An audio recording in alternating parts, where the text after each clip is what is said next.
It's my freshman year of high school. I'm 14 years old. And I grew what felt like a foot overnight. And the good news is I'm towering over most of my friends. The bad news is I'm a little bit more uncoordinated than I would like to admit. And so when I'm walking down the street, I might trip accidentally, or if I throw a ball, it might just kind of look awkward. But in basketball, the coach started saying, "Get the ball to David." So I remember one time in basketball practice, Alex, who was the point guard, he was about half my size, he had the ball, and I was under the basket.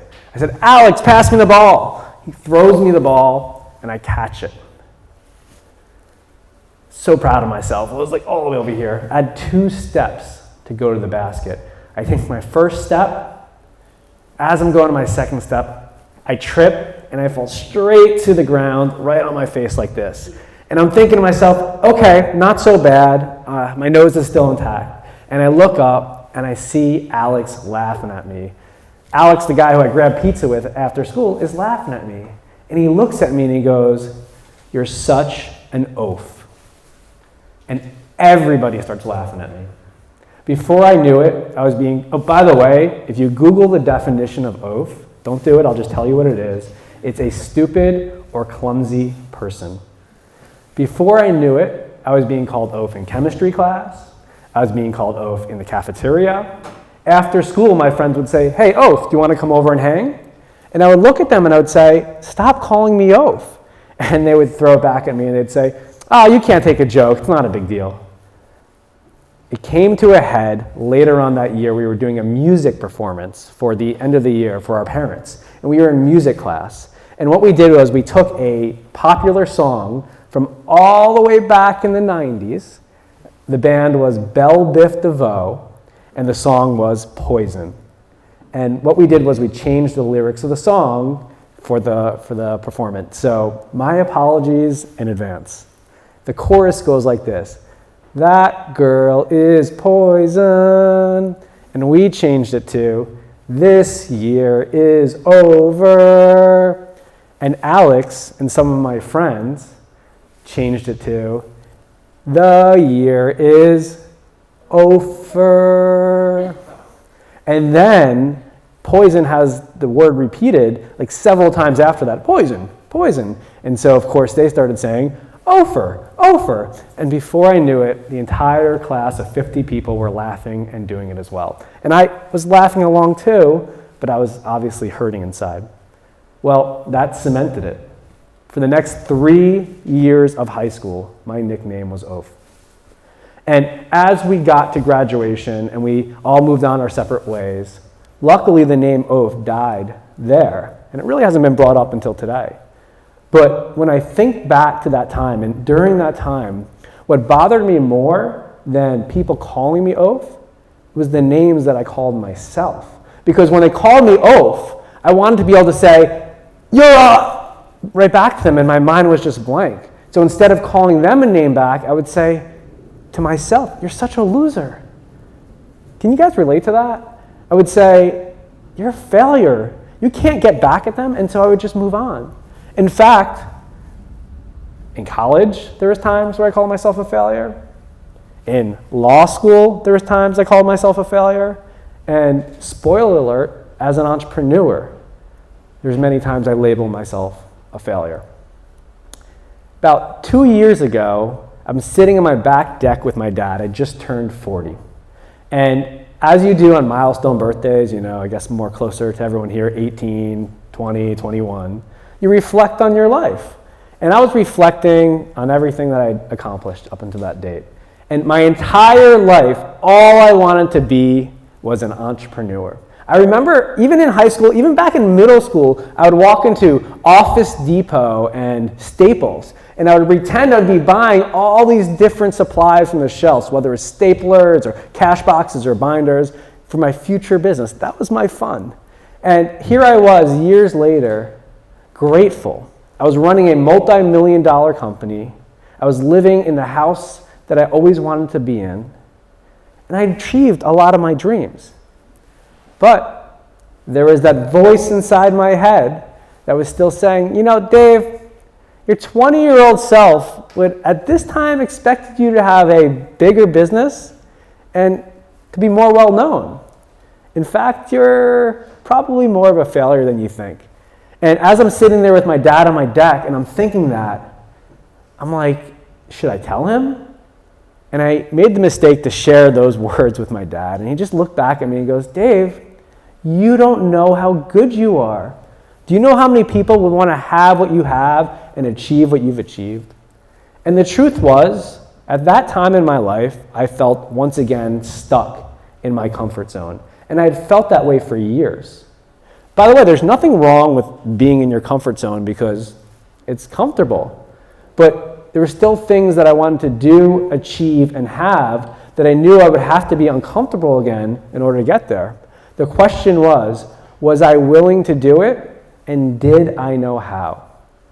The thing is, I almost never became an entrepreneur. When I graduated college, I remember thinking to myself, Dave, this is your time. I knew I was going to start a business and have 7 figures in income within 3 years. That's 6 zeros. 5 years later, and 4 sales jobs, I started to panic. I started to wonder if the dream of being an entrepreneur versus the voice that was still inside my head that said, you're kind of a failure, if the voice would rule out. And so I dug as deep as I could, and I did what any budding entrepreneur would do. I did what my dad wanted me to do when I went to law school. I decided it was better to have a career for the next 30 years than go from one sales job to the next. And I decided to put all my energy into excelling in school and any opportunities that I could outside of school. And that's why my second year of school, when I had an opportunity to work at a real estate closing firm to buy property, I did it. And my job was to dot all the I's and cross all the T's of the paperwork that went this high. And let's just say I'm a big picture guy, and it was not what I was good at. And as the summer was coming close to the end, I walked into the managing partner's office that I was working under, and I knocked on his door. Tom, can I speak to you for a second? By the way, Tom was this A-type personality guy that had a power tie on, kind of looked like this all the time, never smiled. He's like, come in. And as soon as I walk in, my heart starts beating because I realize what I'm about to say and what he looks like. I said, Tom, I want to thank you for the opportunity this summer, but I'm not going to stay on the rest of the year because I want to focus on school. That wasn't so bad. You're not staying on! The only reason I hired you this summer was to stay the year. What's wrong with you? Do you think I'm going to give you a review for the bar? I want you to leave and leave today!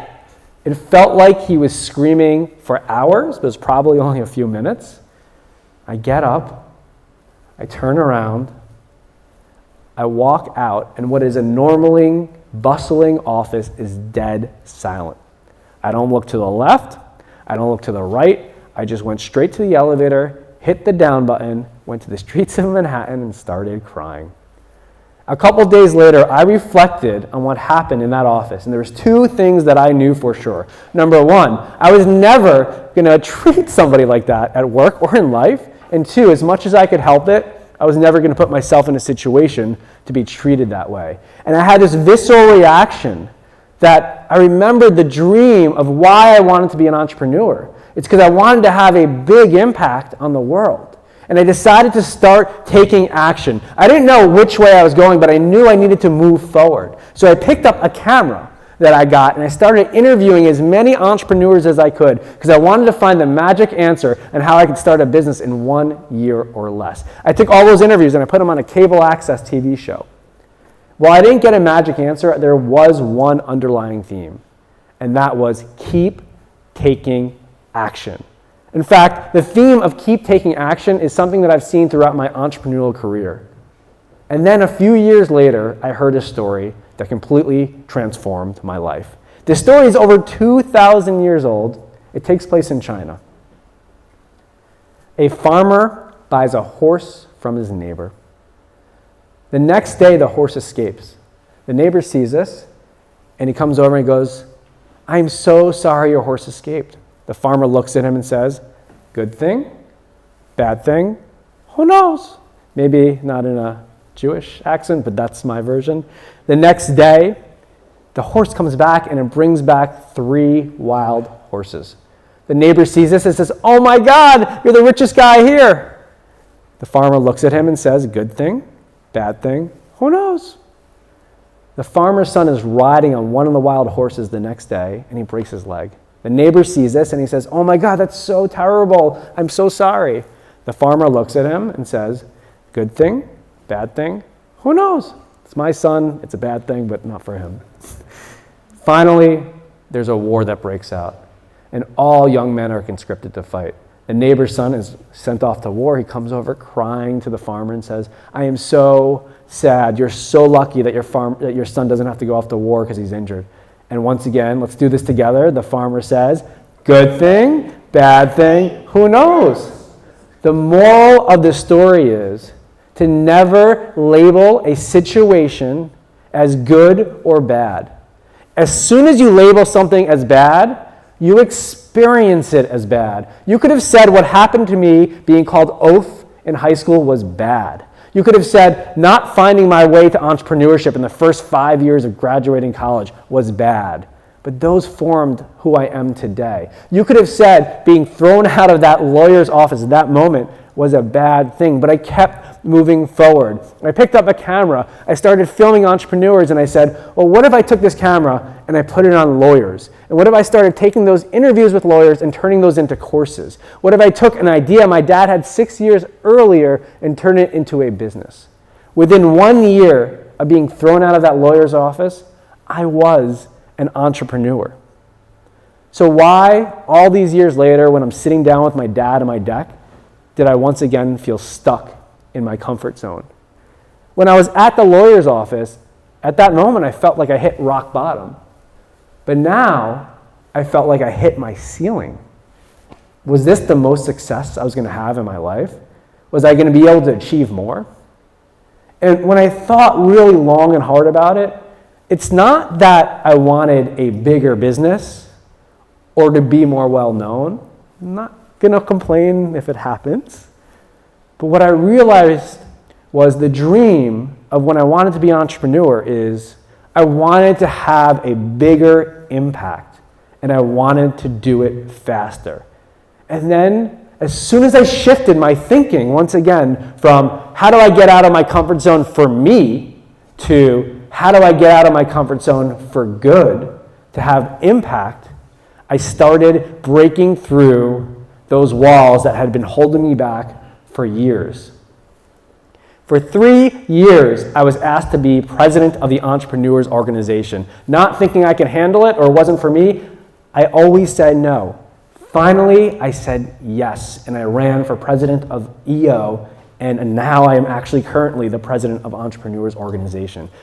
For 2 years, I spent time researching and writing and building a framework so I could be fearless and focused over the next 20 years of my life.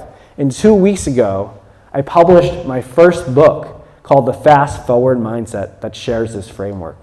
For the past 5 years, my wife and I have been sharing a dream that to someday live abroad with our children for a year. 3 months ago, we made the decision to move to Barcelona in August for the next year, not only to expand our children's minds, but to expand my company internationally. And I'm standing here right now with my 10-year-old son filming me, doing this talk, living my happiness. When you don't label a situation as good or bad, and you focus on the impact you want to have on others, we fast forward our success and happiness. When we don't label a situation as good or bad, we're open to gaining as much experience as possible and getting up on the stage as a high school student and doing a TED Talk and getting on a plane with your dad at 4:30 in the morning so you can experience what a TED Talk is like. You take more action. When you focus on the impact you want to have on others, the walls that are in your way are no longer there because you're not looking inward. You're not looking at the success you have, you're looking on the impact you're going to have, and you're able to break through more walls. By the way, these two concepts are backed by research in neuropsychology, in all the leadership books that are the best sellers, even in community studies. Don't label good or bad and focus on impact. We fast forward our success and happiness. I'm sitting with my dad on my deck. It's 20 years in the future. I'm 60 years old. My dad is 92. I look at him in the eye and I say, Dad, my 40-year-old self would be so proud because the past 20 years I was as fearless and as focused as I could have been. And I had a bigger impact than I ever thought possible. I want to ask you this. What do you want to say 10 years from today? Where do you want to put your focus? And finally, what will be your greatest impact on the world? Thank you.